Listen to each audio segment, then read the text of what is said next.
Welcome to the Nerdist Podcast number 798. Katie, what do you have on the Nerdist community corkboard? What's happening in the Nerdist community that might be relevant to their interests? I got two things, and Oren Brimmer, who worked on the Pete Holmes Show, and he directed all the Bad Man sketches that they did.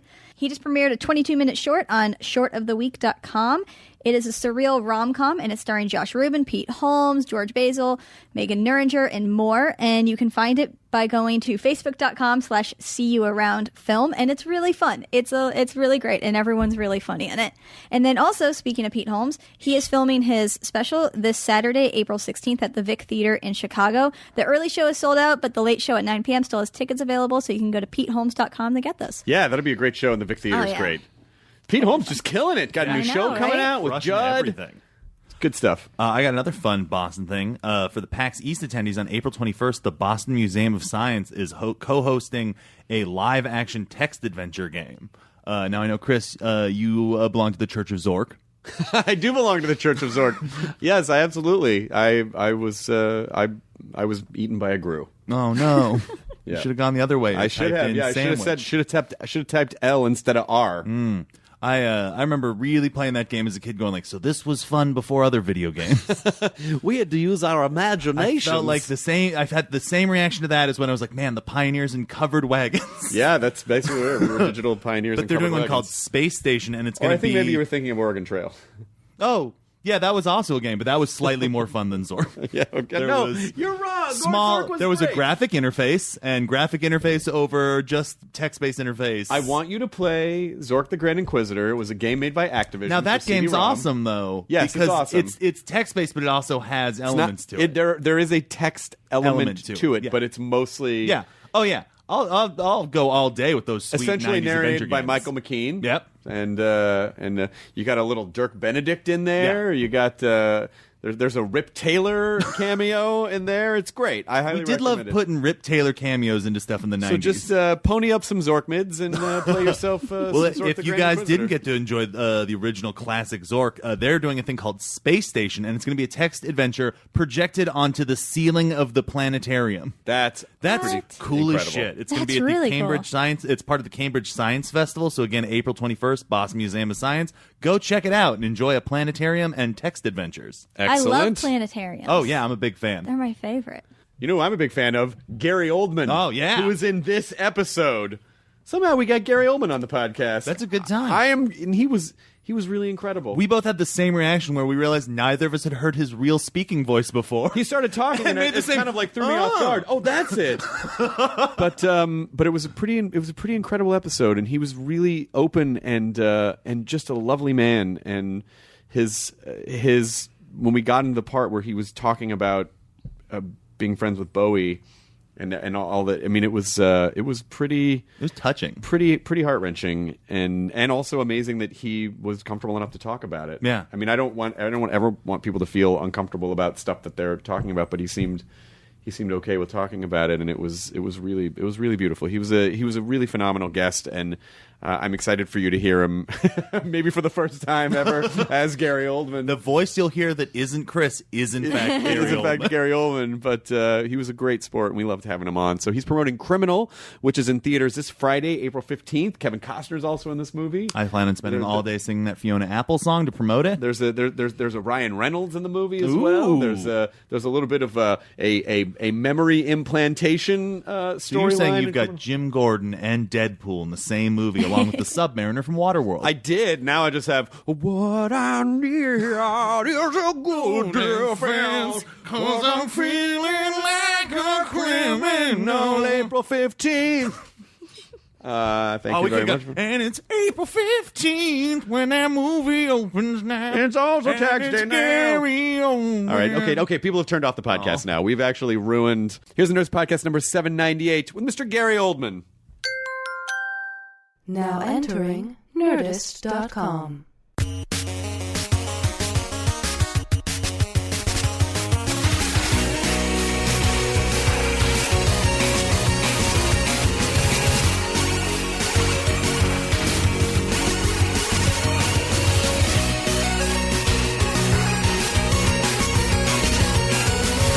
We were just with Larry King. Larry King. Yeah. Hello, Sire Cruz. I'm on with Marlon Brando. Did you do his classic Larry King stunt where he'll ask you a completely innocuous question and then he'll ask you a super serious question that you're not prepared for?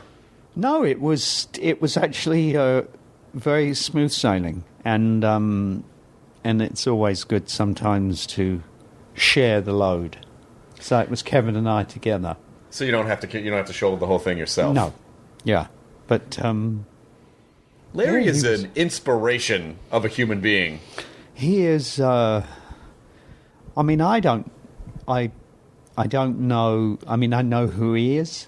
Yeah, and I know that he's, over the years, there's certainly met his share of very, very interesting people. He was just telling an anecdote about Danny Kaye, who he had interviewed, but he's outlived them all. Oh wow! Yeah, he is. He used to hang with the Rat Pack. Like he was a Sinatra friend. Yeah, he's got a lot of great history there. Yeah. It's like generations ago that guy's been around. But he liked the film and was very kind. Can't complain. I think I'm just realizing I don't know if I knew what your natural speaking voice sounded like. I've seen you in so many different things. Yeah, I know, over the years. I don't know if I know really anymore. To be honest with you. Do you wake up some days and go, I think it's this now. Okay, maybe it's this. I've lived here in America for 22 years. Not always in California, and my kids are American. So I feel I'm not a citizen, but I'm, a resident. But I feel I don't really know if I don't quite know where I'm from anymore. I'm sort of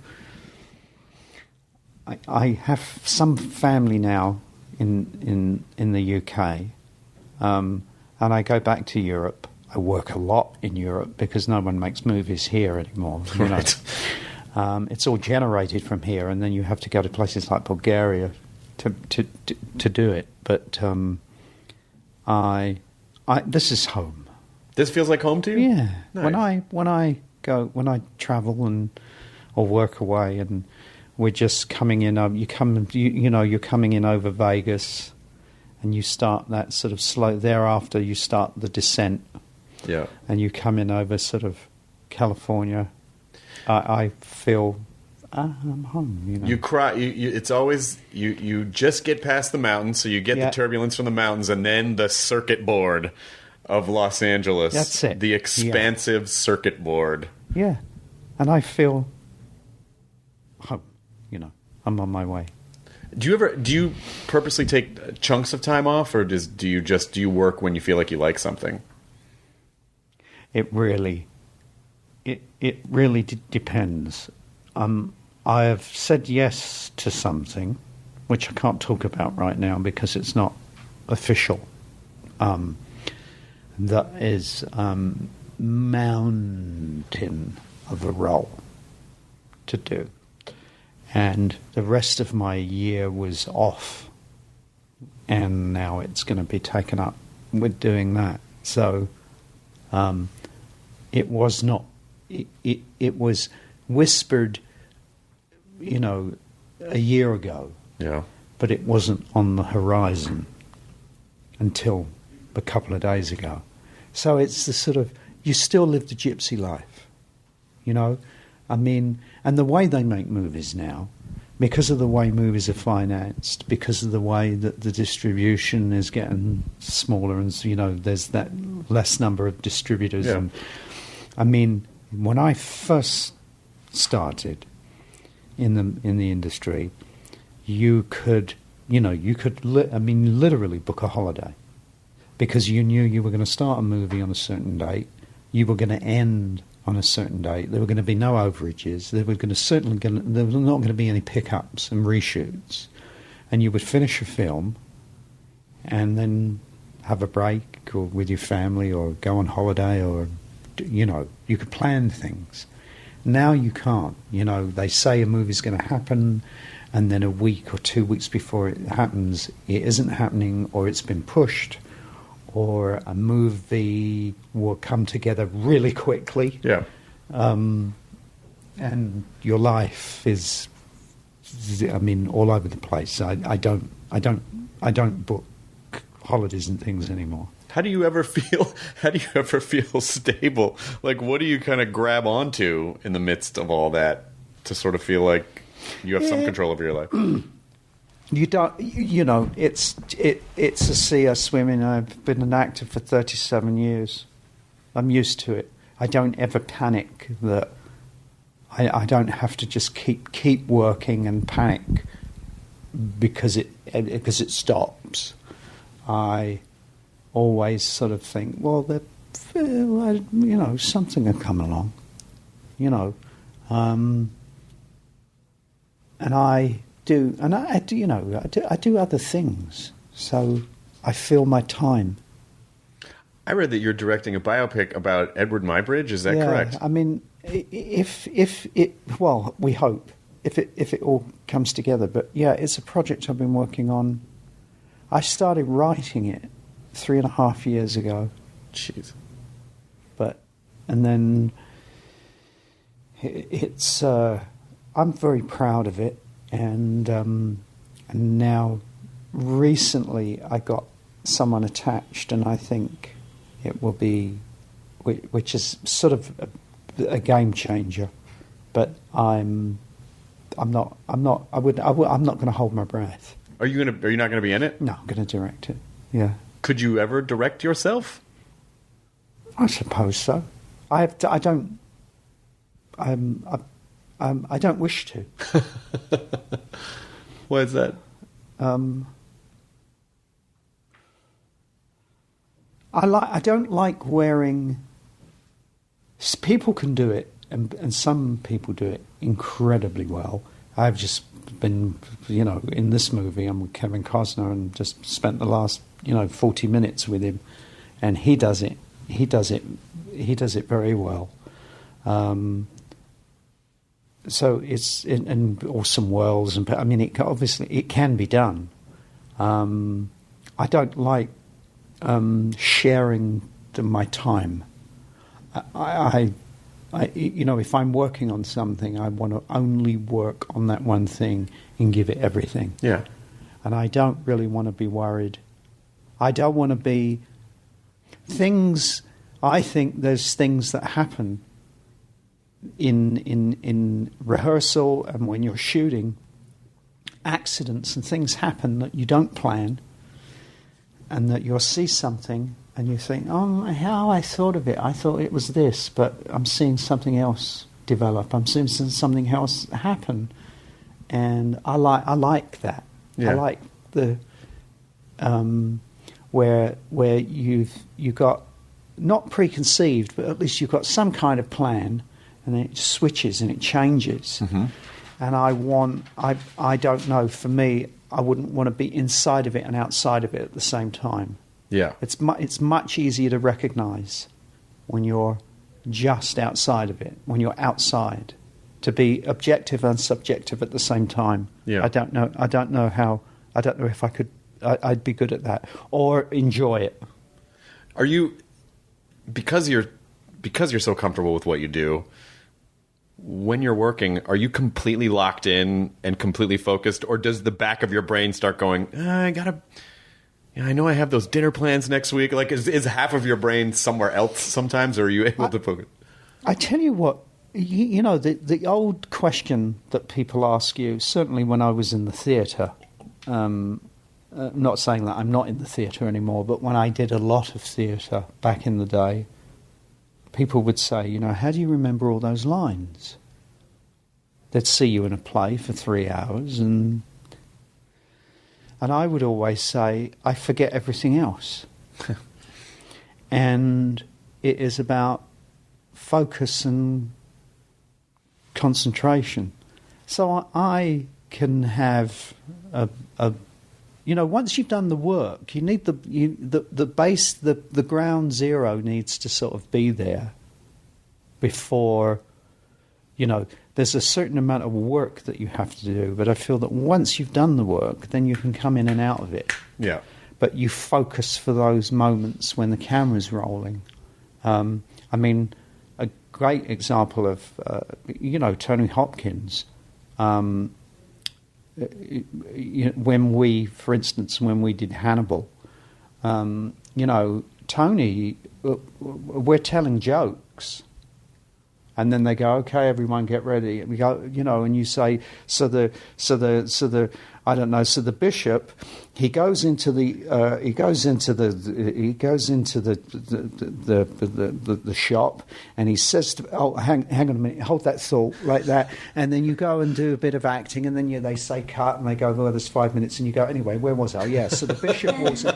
I mean, that, in like any, when you're in it, when you're doing it, it demands all your focus and attention. But there's got to be moments of levity. Were you always that way, or do you feel like when you were younger you were more like, I need all this time to myself? No, I like crews. Yeah. I like the people on the set. Yeah. So I'm not one of those people that will. It depends what kind of scene I'm in. Sometimes scenes are more demanding than others.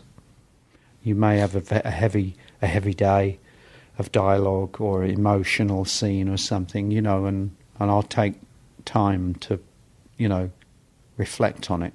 Yeah. What's coming up. But I like the crew. I like most, really, I've been very lucky. I work with some great actors, very nice people, and often crews are really great. So I like to not be one of those people. I don't lock myself away in a trailer. If the wait isn't too long between setups, I would rather just hang on the set and chat with the sound guy, yeah. Well, I think that's pretty important, because for someone who is where you are at, if the crew sees that you're cool, it's like the higher up on the call sheet your name is, the cooler you are. I think it sets a complete tone for the rest of the production, which has a trickle-down effect, I think. Yeah, and it's not about a need to be. It's who I am. I'm not airs and graces and, my nose is in the air. Or I think I'm better than anyone else. I'm just one of the gang. We're a team together. That's how I sort of see it. Movies, especially movie making. A director in a play. Directing a play is an integral, vital part of the process. But at some point, the director has to surrender the play over to the actors, because it's the actors that are going to do it, and he's not going to necessarily be there every night. And you go, you own it now. It's your thing. Movie making is not like that. So there's that one person who's the commander, the captain, but he needs a lot of help. He cannot just do it on his own. It takes a whole team, down to the driver who picks me up.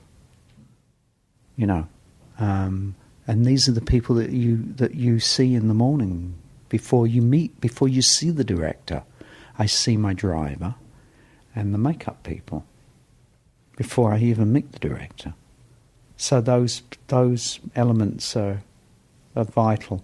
And if my driver doesn't pick me up on time, then the whole mechanism, the whole day is out of sync. So at 6 o'clock in the morning, the most important person is my driver. Right. That's kind of how I see it, you know. I think I was reading something that, and you know, who knows the veracity of what you see on the internet, but did you turn down Sid and Nancy a bunch because you wanted to keep doing theater? Yeah, I've turned down a couple of things in the past through wanting to do a play, or it wasn't anything other than I like soul. I was James Brown guy.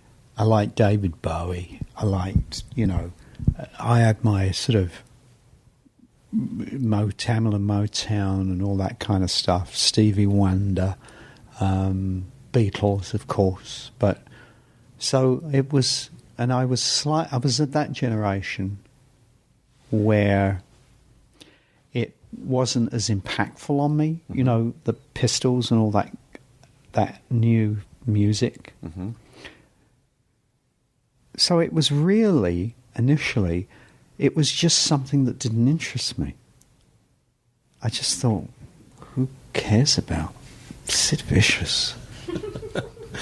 You know what I mean? It's not like they're making a movie about John Lennon. Right. You know, it's like, you know, he couldn't even fucking play the guitar. And that was really you know, it didn't interest me, and then my agent kept ragging on me at the time, and he said, "Look, you know, you've never done a movie, and you know, I think this could be something." And then, you know, once I was on board and in it, you know, I took it, you know, I gave it my best effort. But I was just telling an anecdote downstairs because he asked a question about, you know, have you ever turned anything down that you regret or whatever? And I've turned a bunch of things down that other actors have had a huge success with. Obviously, if you turn a movie down and it isn't so corely dependent on you, you know, like, you know, I don't know how they would get the money for The Revenant if Leonardo DiCaprio was not in it, right? So it's totally cast dependent. You need Leonardo to get the movie made. But if your, you know, a script comes in and you go, no, it's a pass, you know that someone else is going to do it, and they may have a great success with it. So that's always a risk you take. You know, if you turn something down, it you know, you might be walking away from a bag of gold. You know what I mean? But I don't have regrets necessarily. But I was telling him a story that you know, years ago I was in the running for Edward Scissorhands. Oh wow! And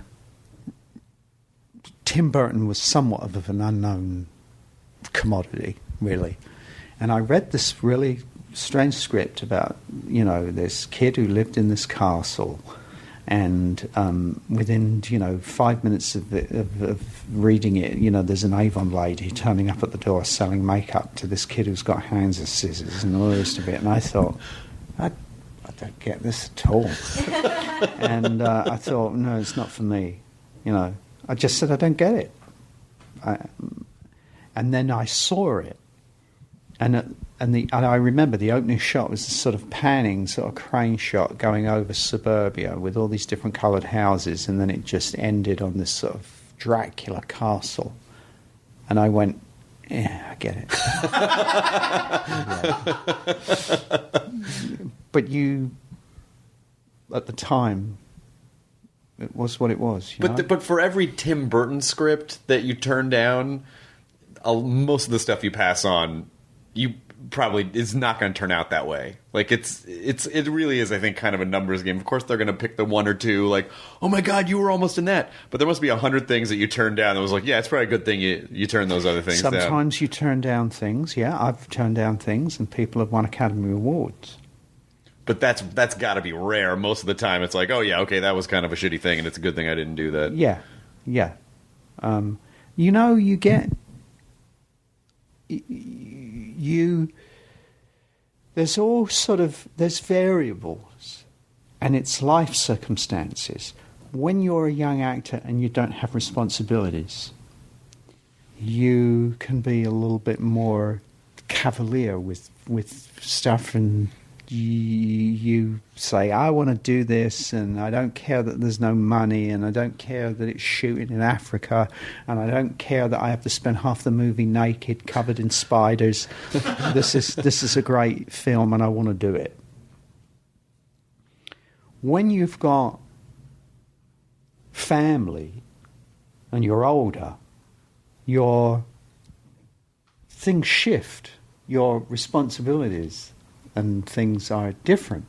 So then something might come in and you say, I really like this, but I have promised to be around with my family, or my kid is going to be graduating and I really need to be on him. You know, he's got this last year at school. I can't be away for 5 months of it in Bulgaria. So you have life circumstances that change it, rather than if you're free and easy breezy, 20-year-old, doesn't really matter where you live, you've got no responsibilities, you've got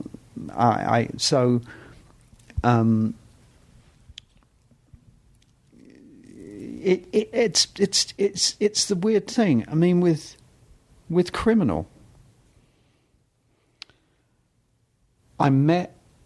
this script came in and they say, you know, it's this sort of brain transplant movie. And you go, really? Some guy gets someone's memory? And I met Ariel and I really liked him. And he seemed to have a really good take on the material. Like, I could see the film that he wanted to make, this thriller. I liked him a hell of a lot, and I wanted to also. Kevin and I had worked together on JFK, and then later Tommy Lee came on board, who was also in JFK. So it was really a nice thing to reconnect with Kevin.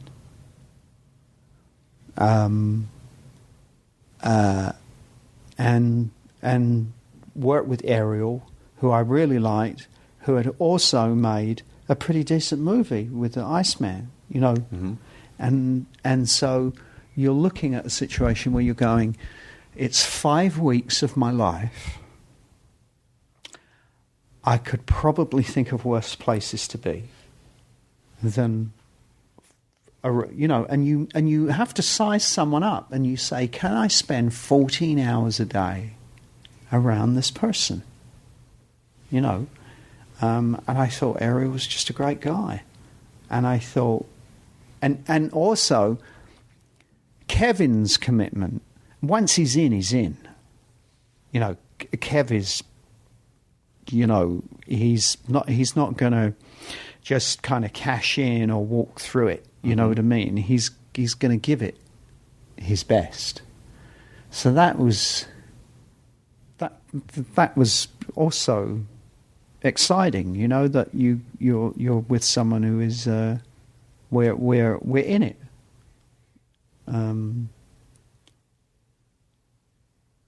So those, you know, that just as an example, those were the sort of circumstances that you know, things come along or come by and you think, yeah, you know what? Yeah, I could do that. Yeah. JFK is one of those, like, it's like a Who Framed Roger Rabbit of every major actor you could possibly in one. I mean, it's almost silly, everyone who's in that movie that was not only big at the time, but then just continued to. Yeah. I mean, many of them are not alive anymore. Yeah.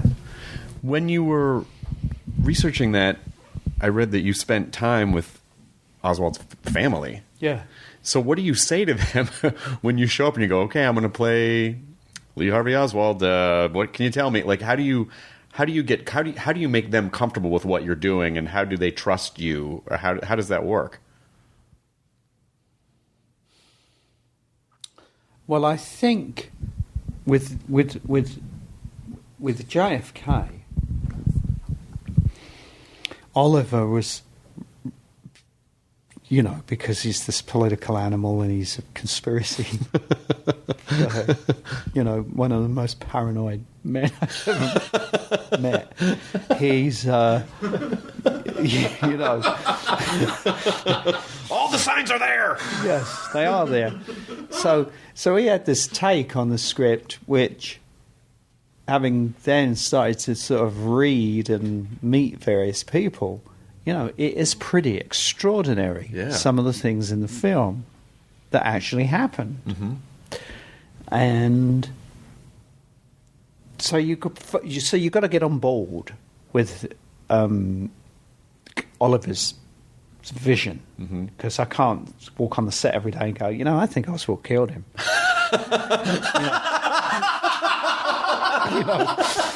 Because you're just not going to get anywhere with that. So you have to get on you have to jump on the train with him. Yeah.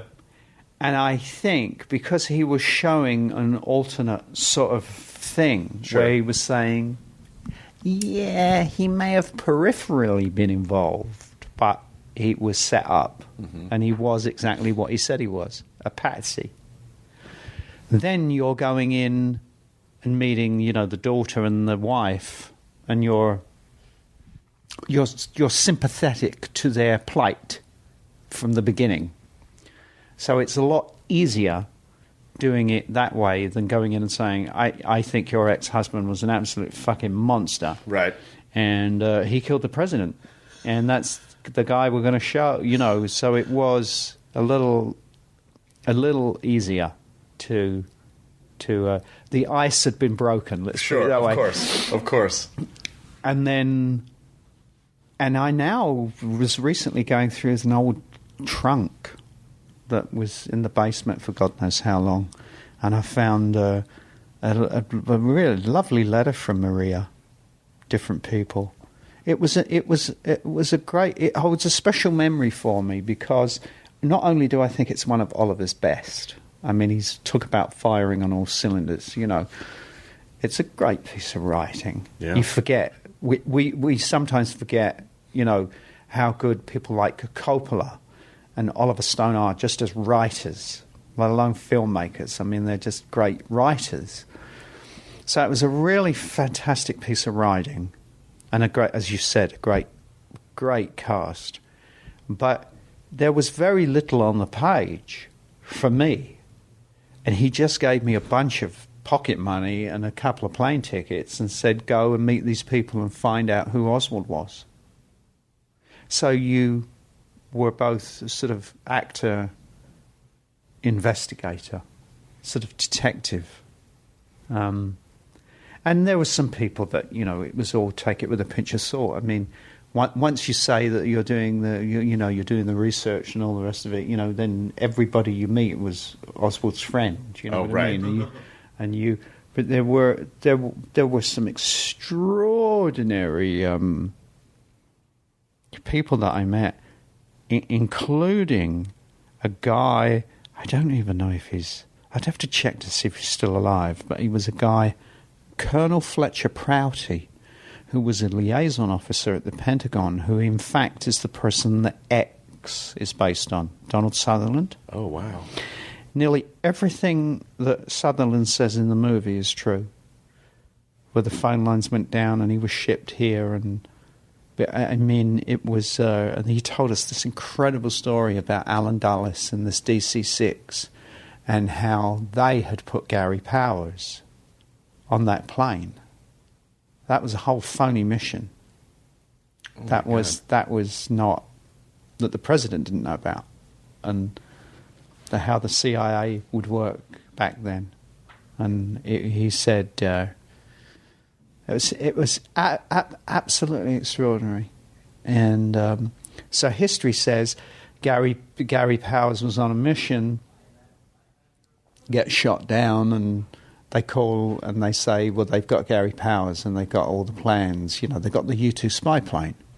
He said he said that had all happened that had all happened before, and the phone rang and they said we got a problem.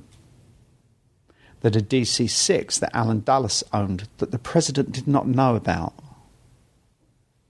had been captured with the documents of the spy plane. And it just so happens that Oswald was a radar operator at Azugi Air Base in Japan for the U-2 spy plane. I mean, it all becomes... So they got this call and they thought, hell, what are we going to do? We can't go to the president and tell him, because he will say, what DC-6? Right. And then we have to say, well, Alan Dulles has got this plane and, you don't know about it, but the thing, and he's flying it here and there and doing stuff covertly behind your back. Are you mad? Yeah. Are you upset? Are you upset? I'm sorry. So he said, what are we going to do? And they want to do a deal, but then now you're dealing with the Russians, and they want something in return, but we got to do it under a certain amount of time because they're going to release this material, so we're all going to be embarrassed anyway. So what are we going to do? Okay, so we send the U-2 spy plane out over Russia. We put Gary Powers in it, and we give him half a tank of fuel, and to fly at 90,000 feet, 70,000 feet at the time, they used to pump hydrogen through the engine. Mm-hmm. So he said we put him on a plane and we gave him half a tank of hydrogen. And when he got over the airspace, he ran out of hydrogen, and that meant that the plane had to come down from 70,000 feet to 35,000 feet, and they picked him up on the radar. And then we could go to the president and say, oh, God, they shot down the plane and they got the... We need to do a deal. Now... I heard it from him. Can I say it's true? I mean, I don't know. I believed him, but so we don't really know, do we? Does working on something like that, and then you hear that, and you realize the stakes of what the reality of those situations are? Does it kind of make you go, "Oh yeah, I guess"? Acting's really maybe not... maybe the stakes aren't as high sometimes as they feel like, because those are national security issues. Oh, look, you know what I mean? You live this gypsy life, you dress up in clothes, put makeup on and pretend you're other people. I mean, it's not exactly... I mean, we all love stories. We love to see what people do, so storytelling is vital, I think, and important. But in the scheme of things, we are. I mean, here was a guy I watched the other night, and he came on TV, and his name was so ridiculously complex and long, I couldn't even begin to pronounce it. But he was a guy that was going into the territories behind enemy lines and rescuing women that had been captured by ISIS. Mm-hmm. And they were like as slaves and being raped and, And he had found this girl who was 9 years old that had been raped 20 times a day. Jesus. And my hat goes off to him. Do you know what I mean? Yeah. That's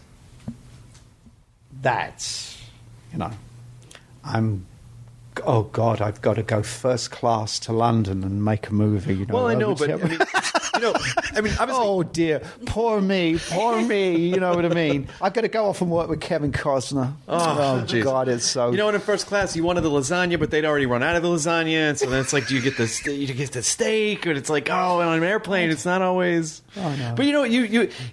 Air New Zealand. Oh, that's the one. That's the one. That's the one, folks. But now you have to be a spokesman for Air New Zealand. Now Air New Zealand's going to be like, oh, Gary Oldman. And it's a third of the cost. The service is immaculate. I know them all there. I know them well. Air New Zealand, Gary Oldman's favourite airline. That's it. Come to Auckland. Gary Oldman does. Loves crowded house. Trying to think of as many Kiwi things like that. I know. Keep going. Fly to the That's it. Concords. That's it. Visit the Lord of the Rings set. He loves the Hobbit. Loves the Hobbit. I mean, when you put things in that perspective, of course, any logical person would go, yeah. I mean, like those people are doing the real life. But even as we joke about, but people really do get into that. Like, people really do think that way. There are people who are that way. What that don't really necessarily, particularly in this town, that don't necessarily have that type of the being tethered to the human perspective of we're lucky to do what we do, and it's kind of silly that we get to do what we do, and it's not rescuing people behind enemy lines, but some people do give it that kind of gravity every once in a while. Yeah, I mean, there's occasionally you'll get a story, you'll see a script. Which is just it, and it's pure. It's artistry, and there's a craft and a skill in doing it in the same way a painter has, or a dancer, or a singer, or a songwriter, or I'm not. I love the arts, truth and poetry. I'm glad that I'm in it, and it rescued me. It has been everything. From what? I'm not sure, but it did. I just think it's given me. I love being around the arts. I've been lucky. I love painting. I love photography. You're a musician too. Yeah, I love music. I love the written word. I just think it's been a really great. I've had a great life. It's from it, and I have been successful. But it's been just such a sea to swim in. Really, I can't complain, and I just love. I love the creativity. That you, I mean, you probably read or know. I was a friend with David Bowie. I mean, I knew David for a long time. Yeah. But you listen to that sort of last album, and here's a man that is told that he's ill and it's terminal, and there's, you could either go one way or the other with it, you know what I mean? And it could have gone in a very negative direction. Sure. And instead, he sort of surrendered to it, and he embraced it, and he turned it into something that was creative for us, and that's what he left. A man psychologically, physically struggling with his mortality. That's really what that album is about, and that, as he said, that is his door to perception. That is the house he lives in, creativity. And you listen to some of those songs, as I was in the car the other day, and you listen to Aladdin Sane, and you go, wow, that came out of someone's head.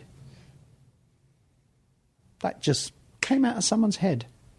And now it exists, I do that a lot I do it with architecture, and What was it? I was traveling out to Palm Springs the other day, and I saw a 64, 65, Thunderbird. And I went, fuck me, that came out of someone's head. They just sat down one day and went, There it is. How's this? Yeah, how's that? But you must have some understanding. I mean, because I'm sure, people watch your performances and they go, well, how did he get to there? Like, how did he... Because sometimes...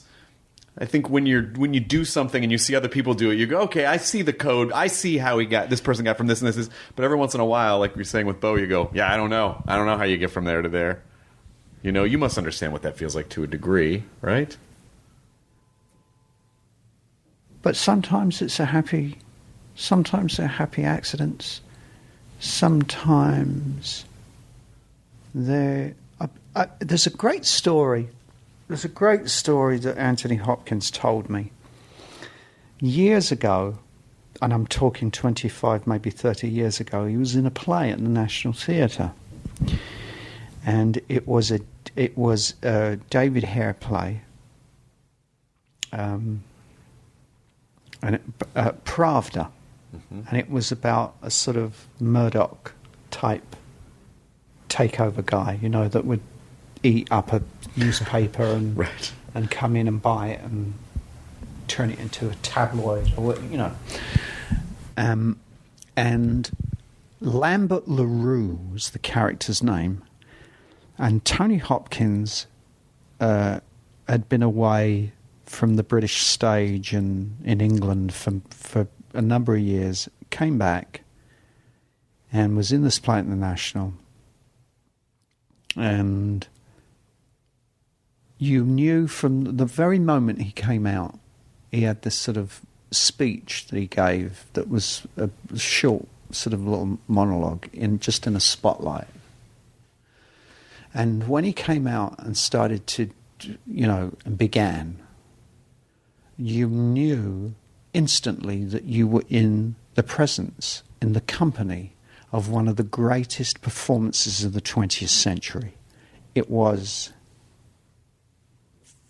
mesmeric. It was like, holy shit. And you kind of just knew that you were in for this wonderful evening in the presence of this actor that was just going to, And he had a very, very, very particular way of moving in this play. And I later met Tony and later worked with him, and I asked him a question about it. And I said, it was the way that you moved, and I can't, obviously, this is not visual, but and he would sort of stand there, and when he turned to people and spoke to them, his feet would stay on the ground, but he would like lean in like this, right? And he would lean like this kind of thing. And I said, how'd you come up with that physicality? I said, that was so great, the way you moved. And he said, in the way Tony does, he said, well, I was in a rehearsal. He said it was technical rehearsals, and I'm standing on the stage, blah, blah, blah, and it was late in the day, and David Hare asked me something from the back of the auditorium, and I didn't hear him. And he said, and I was standing there on stage while they were doing the technical with the lights. And he stood there, and David Hare said something to him. He said, what was that? And he went, oh, that feels good.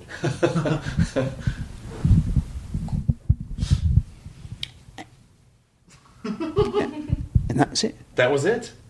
Now, it takes someone to recognise it. Sure. That's where the talent is. Right. And the talent of Tony is it's colossal. So instinct. Instinct to know, someone might have just said, what was that, sorry, oh yeah, and then carried on, and he did it, and he went, oh God, what have I just done? This is how the character moves. And I remember doing State of Grace, just really struggling with it. I for some reason I remember it was, and then at the 11th hour, I went to a costume fitting, and I had long hair at the time, and I owed Bronson Howard, was the costume designer, and she had a selection of clothes for me, and I put on this leather jacket. I remember I put on this leather jacket like that, and I went like that with my hair, flicked my hair like that, and I didn't flick my hair to the side, it was kind of at an angle up. And I just put this jacket on, went like that, with my hair like that, and I went, fuck it, that's it, I've got him. That was it, in that moment. Yeah. And I thought, there, I got the physical, it landed. It's what I call the cloak of inspiration. And sometimes it lands, you hope. Sometimes it lands early, sometimes it lands late, and sometimes it doesn't land at all, and you know. Has there ever been?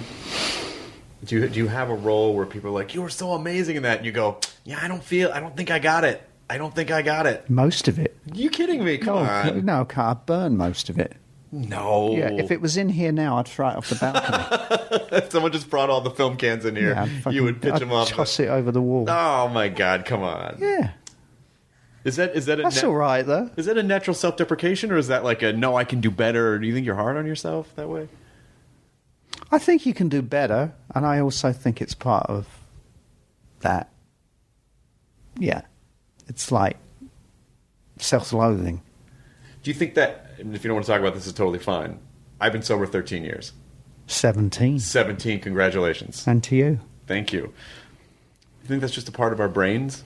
Just that sort of self, that just like what, that stinking thinking? Yeah, exactly. Yeah, exactly. It's destructive thinking, because I notice. So I think part of the myth of it is like, well, once you stop the thing, you should be okay. It's like, no, it's a product of a certain type of thinking. And that's the problem. It's not the substance. It's just a medicinal. No, that's just a. Yeah. It is that yeah. Self-loath, that stinking thinking thing that is, Yeah. I mean, I think you get to a point where you kind of you use it. I think it's a certain when it becomes too. There's that thing of what's the definition of an alcoholic? It's an egomaniac with low self-esteem. It's total. I don't even like the term alcoholic, because I feel like that makes it about the substance. Right. It's not about the substance. But that's that. That to me could be an actor to me. Yeah. Or a musician. I think a healthy dose of doubt makes you better. Yeah? It's got to make you better somehow, because you just go... Otherwise, you just sit there, loving everything you do. I think it's the difference between... I think it sort of separates the men from the boys. I think it's the difference between an amateur and a professional, where an amateur will, I don't know, make a 3.5-hour movie and think it's all fantastic, and then just, vomit it on you. You know what I mean? It's like taking a big shit or something. You know what I mean? And someone who really knows will go, it's terrific, but it really needs to be 2 hours. And that scene is amazing, but I have to take it out and cut it. That's what I think it sort of it gives you a. It's a weird thing. It's almost like it's almost sometimes like it's self-loathing and kind of instinct are related to me in some fashion. I don't know how, but they're relatives. So you feel like you've developed a healthy relationship with it? Yeah, to the point where it's not destructive. And I don't mean destructive in terms of going off and, doing drugs or anything. Right. Just making you fucking miserable. Sure, yeah. And depressed. Yeah. And miserable to be around. Where you're so full of self-doubt. that it's crippling. And it does affect every person. And then it affects and your relationships and all of that. So I think you've got to have, you try not to take yourself, too seriously with it, and you get over yourself. You know what I mean? You go, come on, Well, a lot of people listen to the show who either are kind of I get a lot of emails from people like, oh, I'm thinking about getting sober, or I've been sober for like a year. Like, what do you do in those trigger situations? Like in those situations where you feel a depressed, or you're in public and everyone around you is, Yeah. What do you do? I mean, what did you do to get through it? I avoided. Really, I would just not put myself in circumstances. Yeah. Early on, I think I made a stand. When I first got sober, they wanted me for a premiere, and they wanted me to do this kind of thing. I didn't end up doing it. Smart. I mean, And that's I a just good said, decision. and also a movie came in early on, and its location was difficult, and it required me to be away from all my contacts and my meetings, and you know what I mean, and all of that. So I said, no, I can't. It's too dangerous. That's smart. You have to respect the power of it. So I think you've got to get to that's the thing. You've got to give it. You've got to respect it. It's very powerful, and so you have to sort of you have to help yourself. Yeah. And it gets better, but then what do you do? You live in life on life's terms, as they say, and you just have to deal with it like other people do who don't have a bottle of vodka. Well, I think I think learning that not every day has to be perfect. It's like, oh man, today sucked. Yeah, well, some days suck. Some days you feel shitty. Some days you don't. Yeah. You don't feel on top of your game, but then you'll be fine if you can just kind of weather it. It's funny you bring it up, because I just was speaking to someone who's in a relationship, and one of them is, going through a really tough time, and it's that thing of, I said to them, it's such a monster when you're in it. When you're in the grip of it, they're not intentionally trying to be horrible to you or selfish, or they don't mean to hurt you. But I said the piece of advice I can give you right now is, it's almost like it's none of your business. Yeah. You know what I mean? Yeah. It's hard, but and that was only just actually today that someone, what do I do? What do I do? And you go, well, it's not your job to really do anything. You can't. It's them. Yeah. They got to want to. They have to want it, or it's not going to work. It's not going to work otherwise. I mean, it's rough. I feel for your friend. Yeah, but the further I get away from it, it's like another life now. I know exactly what you mean. It's like I was someone else, you know what I mean? And I go... You were. Absolutely. Yeah. But, it's just... it's fucking great that you figured that out. Some people don't. Well, yeah. You mean like Richard Burton? Well, didn't they take him to a pub after he died? And, they're like, well, he always wanted to... I don't know, but it's like some people... for all his, I don't know, it's just, I sometimes think about it, for all his genius, for all the thing, and blessed with it all, and how smart he was, and all that, you go, you didn't get that one. No. You weren't smart enough to get that one. And just a bummer that he probably couldn't enjoy everything that he was doing. Well, even you talk about Anthony Hopkins... Yeah. And I just think I think it's important for people to hear people they look up to be human. Because like, oh my God, he's so amazing. It's like, yeah, but he's a guy and he had struggles. And so even you saying the thing about his movement, he goes, oh, that was just I think that's so powerful and important, those humanizing elements, because I think it helps people who are struggling feel like, oh, okay, everyone else hasn't figured everything out and I'm fucking stupid. Like everyone has their own stuff. Even Richard Burton and Anthony Hopkins and Gary Oldman. None of us escapes. we all, my dear friend David, 69 years old, cancer, dead. Yeah.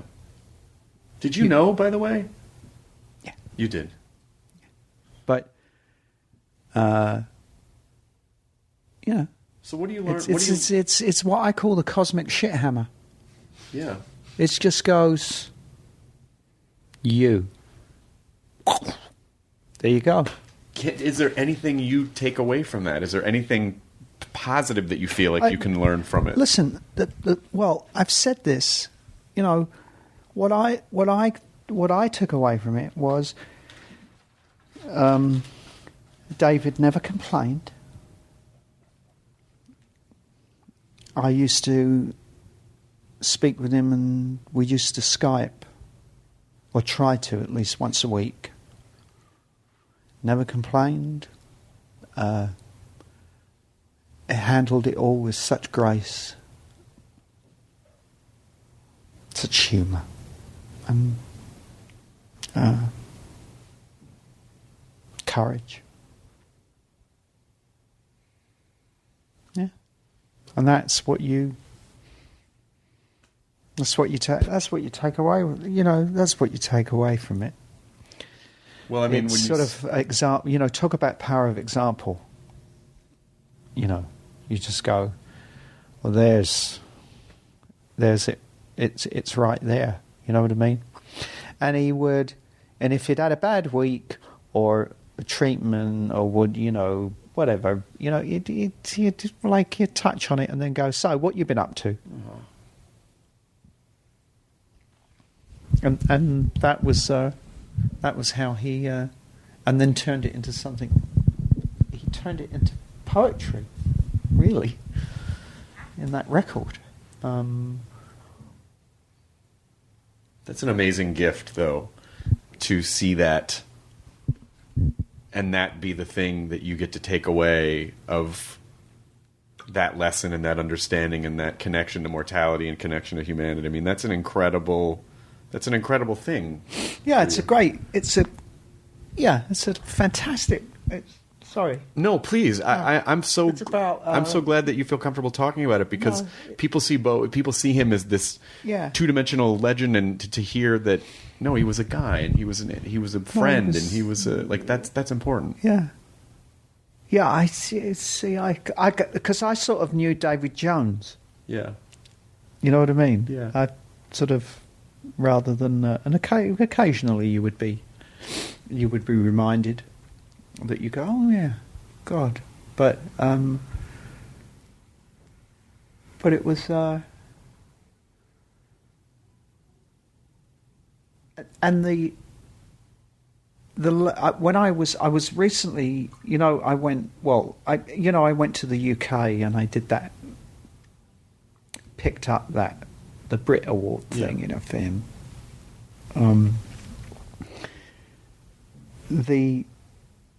The love in the room, that it was like, I know it was a sort of, it was a shock everywhere around the world, and in the music, it's certainly in the music industry. But in England, it's like Princess Diana dying, or Sir Winston Churchill or something. You know what I mean? It's like national mourning. It is the outpouring of sort of love for him. And then, of course, the papers, the main big newspapers that ran the pictures and the headlines, are doing reprints. You can order it online so that you can have a copy of the Guardian or the Sunday Times with, it's sort of more than a national hero. The response to his dying, and it was like some deity or something. You know what I mean? It was. But ultimately, and it surprised me. It shouldn't surprise me, but it did surprise me when we went to England and that room of God, whatever that O2 holds. It was like 15,000 people. It's something big. Like it was humongous, and all, just love for this guy. It was quite something, Well, just on a personal level, he was your friend, and I'm really sorry. I mean, it was one of those things that I think he was a person that I think so many people connected to for so many different reasons, for so many decades. And I think everyone probably felt like they knew him because he just sort of radiated that type of persona. Yeah, you do. You do. I think, you get people sometimes that are just that pass on, and there are certain people you feel like yeah. But it's it was a wonderful thing to see.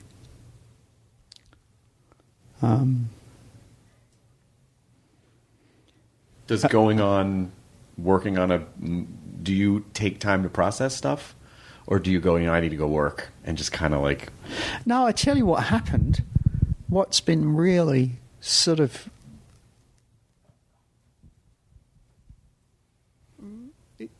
this is totally accident. I mean, this is all sort of, by accident, really. I was involved with different music things, and we had done this. I've just got I know a lot of sort of musicians and various music people, and I've not got a band. I'm not in a band or anything like that. But we do different. Occasionally, we get together and do different things, and there was this sort of reinterpreting music series that we'd done at Molly Malone's, and we'd done this interpreting Peter Gabriel. Wow. And the head of it, let's just call him Scrote, Scrote. He's Scrote, that's his name. And he said, I'm thinking of maybe doing another one and doing a thing with Dave, with Bowie, as a sort of celebration, a tribute. And so we did that, and we did LA, and then we came, and then we just went to San Francisco, and that's probably it now. I mean, it is what it is. It's done, but it was oddly cathartic. It was a way of communicating with David, connecting with him, but he's not here. You know what I mean? Yeah. So it was it sort of I needed it. It sort of did me good. I'm glad to hear that. Yeah. Did anyone record that anywhere? Or? No. It was just a couple of. I have a feeling they're bugging. I'm probably done, and You're probably done in a minute. Can you give 4 minutes to wrap up? Yeah, 4 minutes. Go just on. So it's not like the end. But that's those are such lovely stories, and they're such human stories, and I also feel bad because, of course, especially people who listen to this podcast, I would have poked you around about Sirius Black or James Gordon or any of these. But I'm things you've talked about a million times. I've talked about all of that. But it's so wonderful because I really have not seen a lot of you as you in anything in interviews. I haven't really seen that much of you, and it's really lovely to get to know you in this way. It's really nice. Do you feel comfortable? Would you do more stuff like this? I don't. Yeah, I don't do print anymore. So you can't control what they're going to say. Yeah, and I've been burned a couple of times with things taken out of context, sure, and misquoted, and in this, and also the electronic is more. If someone said to me, you want to do an article with a newspaper, I go, listen, if that was going to breach all those people, then this company wouldn't be spending money on all this TV advertising. You go, why is it that they spend all this money on TV advertising? So I think the electronic kind of thing, hell, you could schlep around doing 10 articles that are print and kill it on Kimmel. Yeah, and that's all you needed to do. Yeah, you're going to reach more people doing the thing, but now you get to a point where you go, "Nah, I've been burned doing that. I don't." But this is all right. Yeah. Oh, this is amazing. This was absolutely amazing. It was. Obviously, we're all huge. I think it goes without saying we're all huge fans of yours, and so to kind of mash the fandom down and go, oh, we're just going to talk to a guy and see how he processes information. That's really fascinating to me. Like hearing how people approach situations and hearing you deal with addiction and hearing you sad about your friend. Those are all things that everyone experiences, and I think they're things that will make people even go, oh my God, I fucking want to hang out with that guy. I want to hang out with that guy now. Come on down. Criminal opens April 15th, if I'm not mistaken. April 15th. Yes. Kevin Costner, Tommy Lee Jones. Ryan Reynolds, Gal Gadot. Ryan Reynolds, yes, and the lovely Alice Eve. Alice Eve, yeah. And it is what it is. It's a thriller. It's good romp. By the way, as we're ending this, I did not want to let it slide by that your Anthony Hopkins impersonation is fucking amazing. Well, I was only I wasn't giving it my full. Can I ask you one favor? Yes. We end the podcast by telling people enjoy your burrito. It's sort of a mantra that means enjoy the present as it's happening. Would you end as Anthony Hopkins telling people? Well, let me see. Enjoy the burrito. I want you to enjoy that burrito. I could do Chris Walken. Yeah. Oh, please. Enjoy your burrito. All right. Cheers. Thank you so much, man. Now leaving Nerdist.com. Enjoy your burrito.